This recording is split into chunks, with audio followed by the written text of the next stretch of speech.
Good afternoon and welcome back to another episode of The Longing. Today we are once again going to be continuing to read Homer's Iliad. So, let's get going.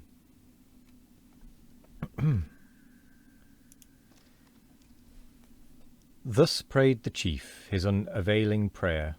Great Jove refused and tossed in empty air. The god of verse, while yet the fumes arose, prepared new toils and doubled woes on woes. Their prayers performed, the chiefs the right pursue. The barley sprinkled and the victim slew. The limbs they sever from the enclosing hide, the thighs selected to the gods divide. On those in double calls involved with art, the choicest morsels lie from every part. From the cleft wood the crackling flames aspire, while the fat victims feed the sacred fire. The thighs thus sacrificed and entrails dressed, the assistants part transfix and roast the rest. Then spread the tables, the repast prepare. Each takes his seat, and each receives his share. Soon as the rage of hunger was suppressed, the generous Nestor thus the prince addressed. Now bid thy heralds sound the loud alarms, and call the squadrons sheathed in brazen arms. Now seize the occasion, now the troops survey, and lead to war when heaven directs the way. He said, the monarch issued his commands. Straight the loud heralds call the gathering bands. The chiefs enclose their king, the hosts divide, in tribes and nations ranked on either side. High in the midst the blue-eyed virgin flies, from rank to rank she darts her ardent eyes. The dreadful Aegis, Jove's immortal shield, blazed on her arm and lightened all the field. Round the vast orb 100 serpents rolled, formed the bright fringe and seemed to burn in gold. With this each Grecian's manly breast she warms, swells their bold hearts and strings their nervous arms. No more they sigh, inglorious to return, but breathe revenge and for the combat burn. As on some mountain through the lofty grove, the crackling flames ascend and blaze above. The fires expanding as the winds arise, shoot their long beams and kindle half the skies.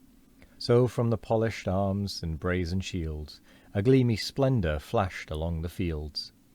Not less their number than the embodied cranes, or milk-white swans in Asius's watery plains, that o'er the windings of Caestus springs, 97, stretch their long necks and clap their rustling wings.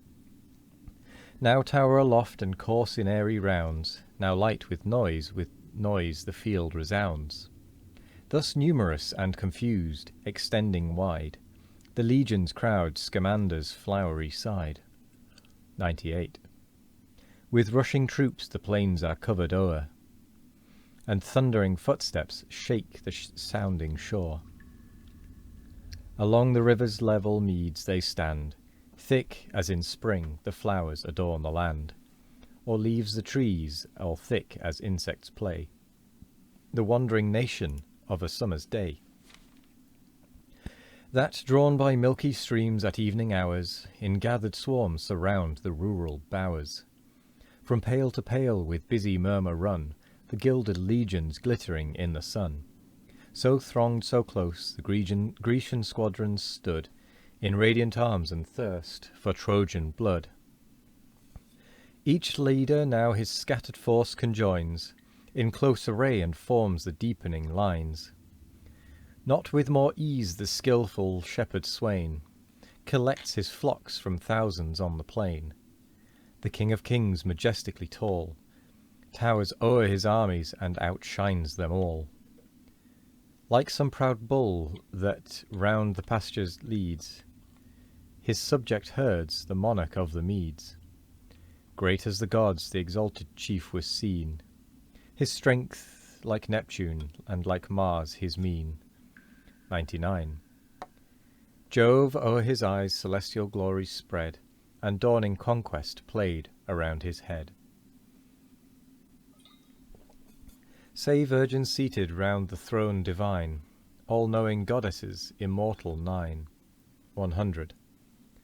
Since earth's wide regions, heaven's unmeasured height, and hell's abyss hide nothing from your sight, we wretched mortals lost in doubts below, but guess by rumour, and but boast we know. Oh, say what heroes fired by thirst of fame, or urged by wrongs, to Troy's destruction came. To count them all demands 1,000 tongues, a throat of brass and adamantine lungs. Daughters of Jove, assist, inspired by you, the mighty labour dauntless I pursue. What crowded armies from what climes they bring, their names, their numbers, and their chiefs I sing. The catalogue of the ships. Neptune.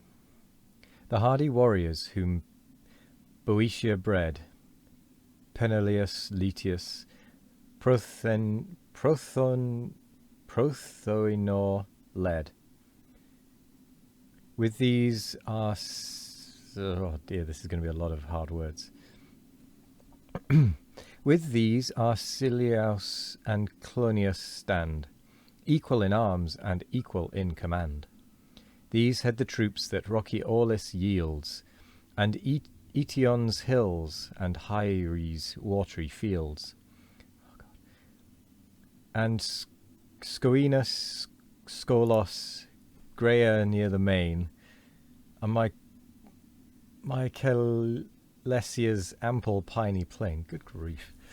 Those who in Petion or Elysian dwell, or Harma where Apollo's prophet fell, Helion and Hyle, which the springs overflow, and Median lofty and Ocalia low, or in the meads of Haliartus stray, or Thespia sacred to the god of day.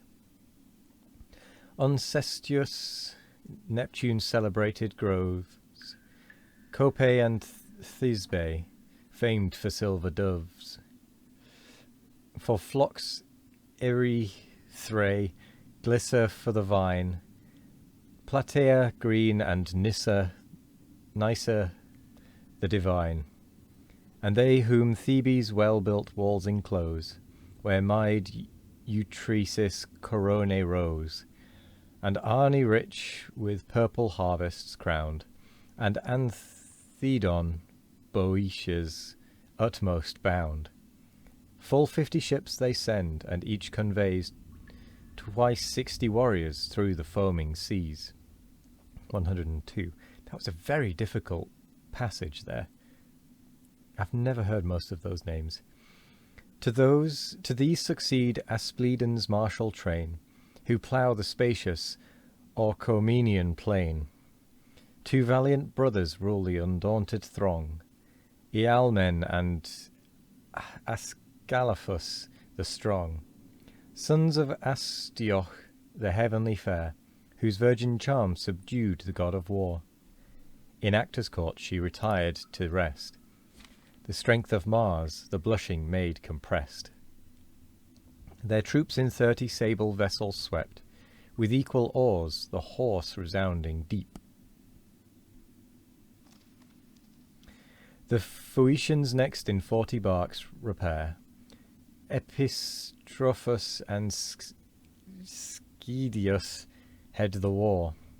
From those rich regions where Cephesius leads his silver current through the flowery meads, from Panopia Chrysa the divine, where Anemoria's stately turrets shine, where Pytho Doelis Cyparisius stood, and fair Lilia views the rising flood. These ranged in order on the floating tide, close on the left the bold Boeotians side. Good grief, that was a very difficult set of pages. And with that, I'm going to call it there, because I have no idea how long this next one's going to take. And we are very close to the end of the episode anyway. That was a whole mess of words. I'm so sorry that they were probably pronounced just horrendously. I can only guess at what how some of those are supposed to be pronounced. But either way, thank you very much for joining me today. I hope you all have a wonderful morning, evening, afternoon, or night. No matter what time of day it is, I hope you all have a wonderful one of it. And as always, we will be back tomorrow for more of The Longing. Goodbye.